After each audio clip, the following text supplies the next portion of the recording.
This video is a rant. This video is a rant against the school system. This video is a rant against the corporate system. This video is against the financial system. And this video is a rant against the government who has been brainwashing us and controlling our minds and training us to be sheep and keeping us poor for their own greed and their own malicious purposes. And in this video, I'm going to expose all of the lies that we've been taught to keep us in a mindless state of poverty, when in reality, there is a greater abundance available in this world, so less than 1% of people ever need to work to take care of the needs of everybody living on this planet. Stay tuned, and I'm going to expose the lies, and I'm going to tell you the truth about how the system we're living in was designed to keep us poor.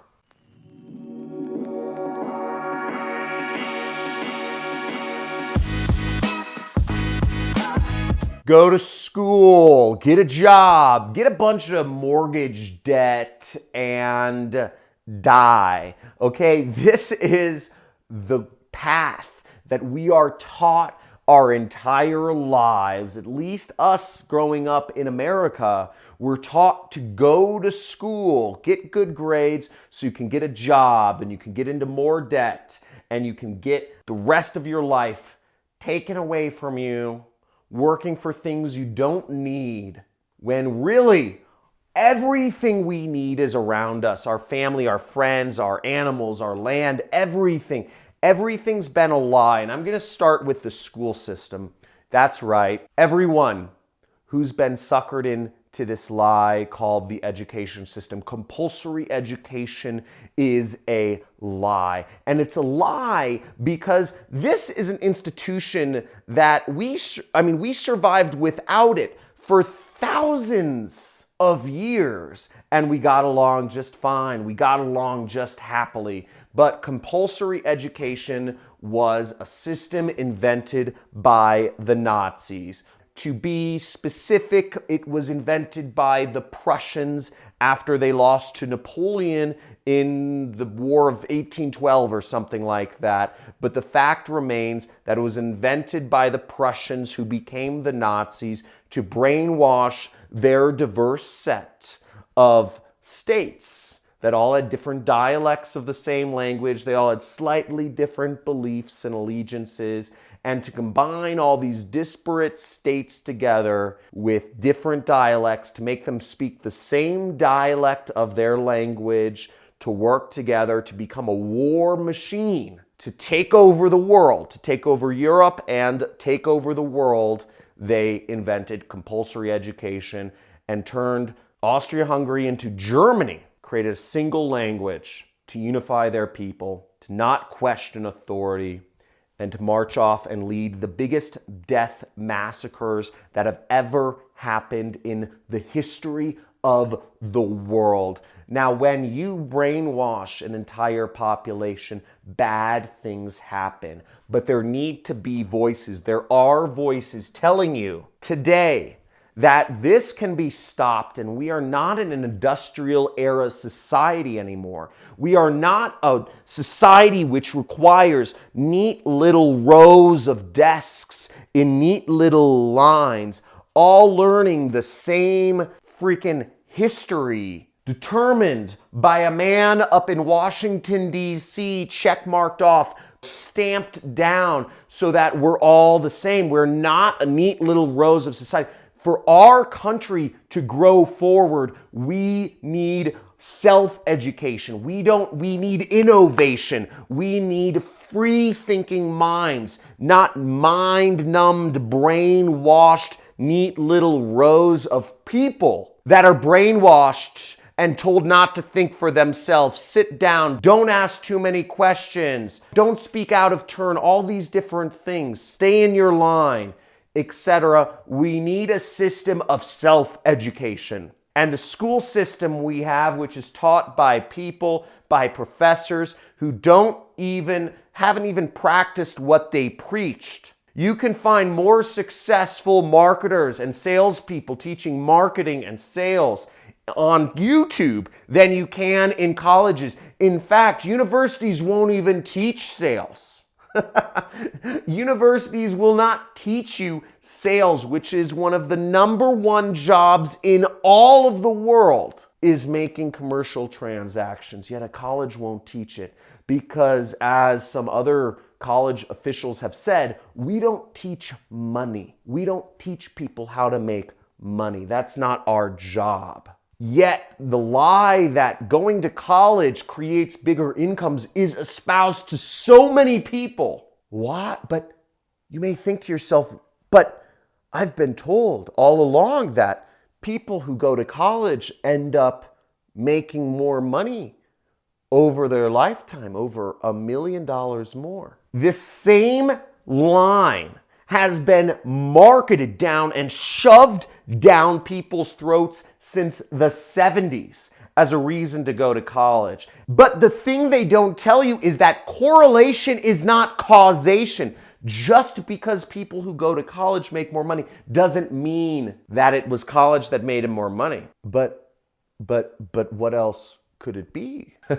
Well, it could be the fact that to go to college, you need to be able to pay $200,000. The average college, the cost of not working for 4 years, the cost of housing for 4 years without a job, and the cost of a university education and an average of $25,000 a year to afford to pay for college. You're generally not broke. You're generally coming from a better family situation than others.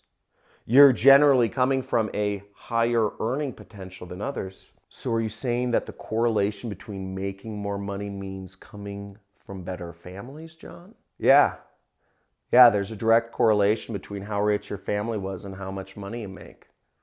Isn't that funny? Because the reality is, schools aren't teaching people to have wealthy mindsets. It's the families. It's the families they come from. But government even wants to get rid of that.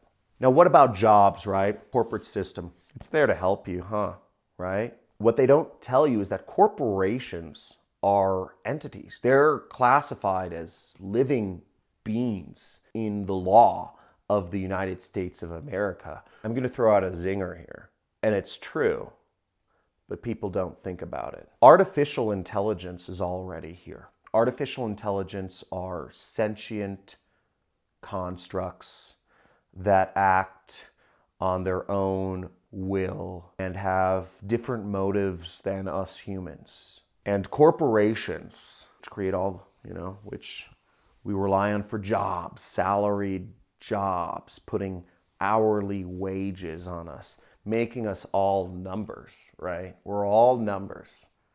We're an hourly wage or we're a salary. Corporations are sentient beings by the law. It's in the law. It's in the law of the US. Corporations are their own entities, and they are artificial intelligence. They think for themselves. Their motives are different than those of the people who even control them. They're different than their employees. They are their own things, and they are not necessarily working in our favor. Corporations are, unfortunately, or they could be, the next evolution of humanity. But we don't need to rely on them.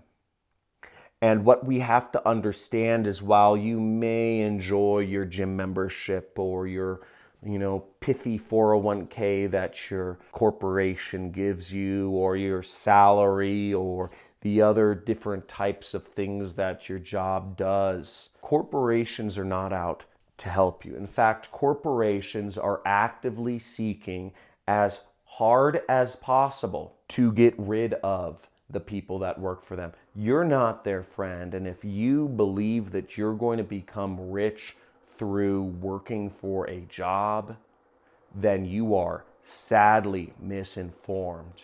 A great example is Uber. Hundreds of thousands of people work for Uber. And some of the people are happy, they can work whatever hours. They just kind of pull out their phone and they're like, yeah, I get to work whenever I want. And it's a good go-between. And I control my income. I'm an entrepreneur. But in reality, your benefactor, your corporation, is actively seeking to figure out a way to pay you as little as possible and get away with it, and to get rid of you as fast as possible. So if you believe that a corporation, that your job for some corporation, your salary is a good thing, keep in mind that your corporation is working against you. And corporations are not in your favor.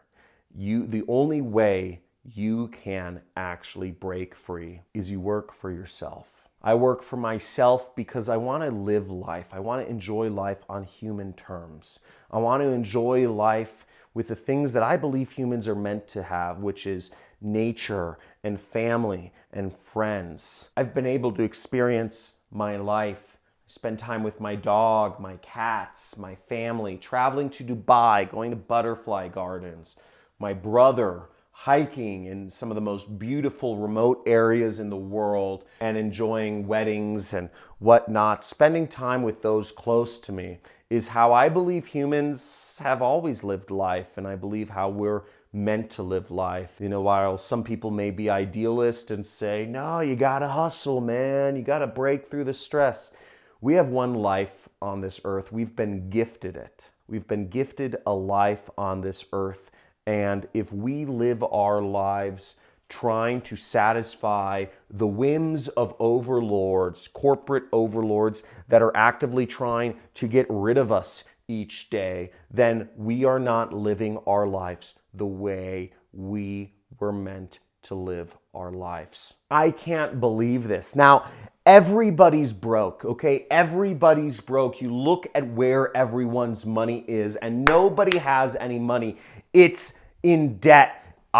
People have tons of money in their bank account, yet owe all of that money in mortgage debt. They have hundreds of thousands of dollars they owe in their mortgage. So even if you have money, you owe it back, okay? It's never yours. Because let's say you try to withdraw it, you can't withdraw it. I've tried. It took me months to get out some of my cash. They don't want to give you your money. I had to find, in all of LA, there are 2 banks that I had to reserve to get my money out 2 months in advance. They would not give me my money. And when I asked for over $10,000, they said, just letting you know, this gets reported to the Federal Trade Commission. That's right. If you try to withdraw more than $10,000, you're reported to the government.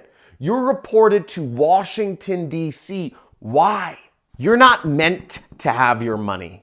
You're meant to be in debt. That's the way our financial system was designed. That's the way our banking system was designed. And that's the way capitalism was designed, is to keep you in debt, to not let you have control over your own money.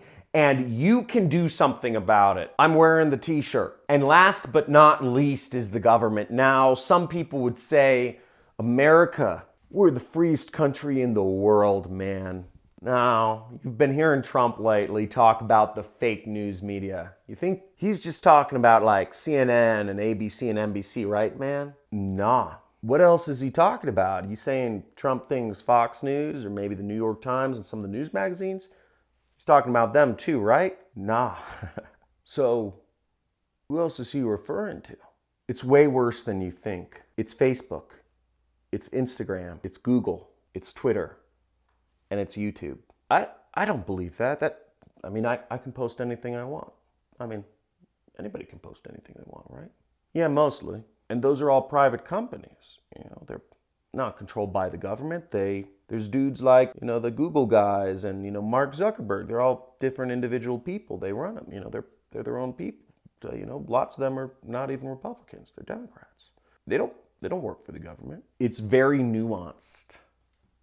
And the illusion of freedom is what keeps this society functioning like a clockwork money machine. And it works very well. The fact of the matter is social media and the news media are more controlled than you think, but it's very nuanced. As somebody who is on the front lines, who has an audience of a lot of people and who looks at all of my numbers, I know there are certain words, there are certain things you do, certain paths you go down, and your views get limited, you don't show up as much, and you can still post things and people still see things, but it starts going down and it stops being seen as much. But that's not censorship. That's not censorship, right? No, they're private companies, right? There's 4 companies who control all the news, the TV and movies. And there's 4 companies who control all of the social media. It would be too hard to control 8 people, right? Okay. Now, it's much more nuanced than you think, and we are, I personally believe, one of the most nuanced and subtly controlled countries ever in existence. And it's very hard to do this video, but the reality is that we're in a system. All of these things are not built in your favor. All of these things are built to keep you down. And if you look at the situations of the masses, most people are working for a living and can never make enough money to survive. Now, the final metaphor I'm going to give you, which is, I believe, irrefutable proof that this everything as we know it is messed up, is that 10,000 years ago, one person's labor could do enough to feed one person, okay? One man, one hunter could get enough food in his tribe, right, to feed himself. And a woman could get enough food foraging or farming or even hunting to feed herself. But we live in a different society. We have so many tools at our disposal. We have machines to harvest masses of crops. We invented farming. We invented machines. We invented software and automation. We invented genetic engineering to grow. Corn used to be the size of your thumb. Did you know that? A big piece of corn used to be about as big as your thumb. And through breeding and genetics, we've been able to create corns that are this big, far greater than, as big as your arm, right? So it went from this to this. We have done so many advances in so many fields that right now, the raw output of one human, we went from a society 10,000 years ago where one person could support one person to a society where one person can support 1,000 people. With all these advances, computers, mechanics, software, genetic engineering, etc. But why then are the only people not working 1 in 1,000 people? Shouldn't it be flip-flopped so that 999 people don't have to work and only one person has to work out of 1,000, as opposed to where we are in today's society where 1 out of 1,000 people don't have to work? Once you start understanding how crazy it is, once you start asking yourself the hard questions, once you start thinking outside the norms, you will start to wake up. Wake up. Type in the comments. If you are dedicated to waking up, type in woke, okay? Woke, W-O-K-E. If you are understanding what I'm going after here. Because what I'm telling you is a paradigm shift. What I'm telling you is that you are in a game and the game is rigged against you. And once you understand that you are in a game and that everything has been rigged against you since birth, the school, the education system, the corporate system, the financial system, the government system, only then can you start to make progress and say you can move beyond it. But until you have the self-awareness, until you actually see everything for what it truly is, only then will you be able to take back control. And I encourage everyone, type in the comments if you are committed to taking back control and stop the cycle of poverty that is unnecessary in today's society. Type in the comments, take back control. But the first step in any movement, the first step in anything is awareness of the problem. And too few people are unaware of the problem. Too few people understand that this is not actually freedom, that this is not actually freedom of press, freedom of all these things, freedom of choice. We're all still slaves, but we're slaves with a choice. So I hope this has affected you in some way, and this was a little different than my other videos, but if you were moved by this, if you understand what I'm talking about, please share this video with your friends. Please share this video with other people in the world, because more people need to understand that the systems we're living under are not as they appear. And once you bring that awareness, you can wake up. Once you bring that awareness, you give yourself the opportunity to take back control. This has been John Crestani, and I look forward to talking to you sometime again soon. Subscribe to my channel if you want more videos about how you can take back control of your life. You can quit your job, you can work for yourself, and you can live a different paradigm than the majority of people.